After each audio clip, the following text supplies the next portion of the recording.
اور طریقہ تحریم میں ہے کہ اللہ کے رسول صلی اللہ علیہ وسلم نے فرمایا کہ رضا ربی تبارک و تعالی فی رضا الوالدین، اللہ کی رضا والدین کی رضامندی میں ہے۔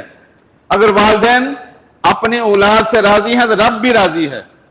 اور فرمایا کہ وَسَخَطَ اللَّهُ رب تبارک و تعالی فی سخط الوالدین، اگر والدین ناراض ہیں تو سمجھ لو کہ رب بھی ناراض ہے۔ اللہ کی رضامندی والدین کی رضامندی کے ساتھ مشروط ہے، اللہ کی ناراضگی والدین کی ناراضگی کے ساتھ مشروط ہے۔ اور والدین کی خدمت کے صلے میں اللہ رب العالمین دنیا میں آنے والی بڑی بڑی مصیبتوں کو ٹال دیتا ہے۔ مشہور واقعہ ہے کہ 3 شخص کہیں جا رہے تھے کہ بارش طوفان شروع ہو گیا، وہ پہاڑ کے غار میں پناہ لینے کے لیے چھپ گئے، اور طوفان کی وجہ سے اوپر سے ایک بہت بڑا پتھر لڑکتا ہوا آیا اور غار کے منہ کے آگے آ کے رک گیا۔ اب ان تینوں نے بڑی کوشش کی کہ پتھر ہٹ جائے، زور لگایا، لیکن پتھر اپنی جگہ سے ہلنے کے لیے تیار ہی نہیں ہے۔ اب وہ تینوں نے سوچا کہ اب تو موت یقینی ہے۔ آپس میں کہتے ہیں کہ اپنی کوئی نیکی یاد کریں جو ہم نے اللہ کی رضا کے لیے کیے ہو، اور اس نیکی کا واسطہ دے کے اللہ رب العالمین سے یہاں سے نجات کے لیے دعا کرتے ہیں۔ ایک نے دعا کی کہ اللہ، میری ایک کزن تھی، مجبور تھی، چند چکوں کے بدلے میں نے اس کے ساتھ زنا کا وعدہ کیا، اور جب وقت آیا تو اس نے کہا اللہ سے ڈر جا، اور میں ڈر گیا اور میں نے وہ پیسے بھی واپس نہیں لیے۔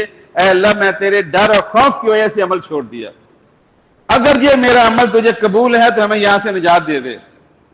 پتھر تھوڑا سا سرک گیا۔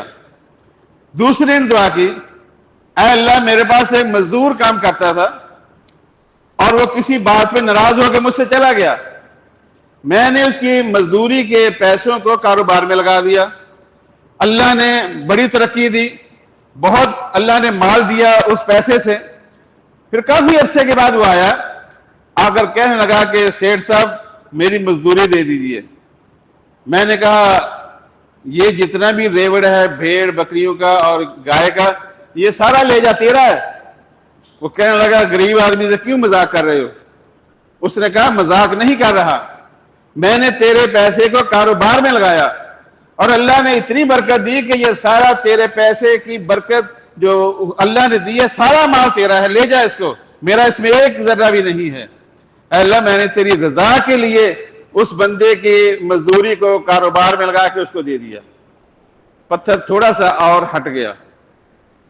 تیسرا دعا کرتا ہے کہ اللہ، میرے چھوٹے چھوٹے بچے تھے اور بوڑھے ماں باپ تھے، میں اپنے بھیڑ بکریوں کو چرانے کے لیے باہر جاتا، جب واپس آتا تو میں اپنے جانوروں کا دودھ دو کر سب سے پہلے اپنے والدین کو پلاتا، پھر اپنے بیوی بچوں کو دیتا، بھلے وہ روتے رہ جائیں۔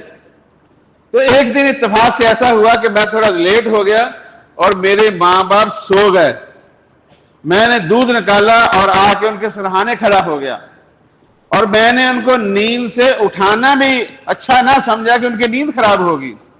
میں نے کہا جب وہ خود ہی اپنی نیند سے اٹھیں گے میں دودھ پیش کر دوں گا، اور جب وہ اٹھے پھر میں نے ان کو دودھ پیش کیا۔ یہ سارا کام تیری رضا کے لیے کیا تھا۔ اے اللہ، اگر میری یہ نیکی تجھے قبول ہے، ہمیں یہاں سے نجات دے دے۔ پتھر ہٹ گئے اور تینوں باہر آ گئے۔ تو ماں باپ کے ساتھ بھلائی کی ہوئی بڑی بڑی مصیبت سے آدمی کو نجات دے دیتی ہے، اور ماں کی دعائیں تو خاص کر کے آدمی کو جو ہے اور دنیا اور آخرت میں بھلائی ہی بھلائی عطا کرتی ہے۔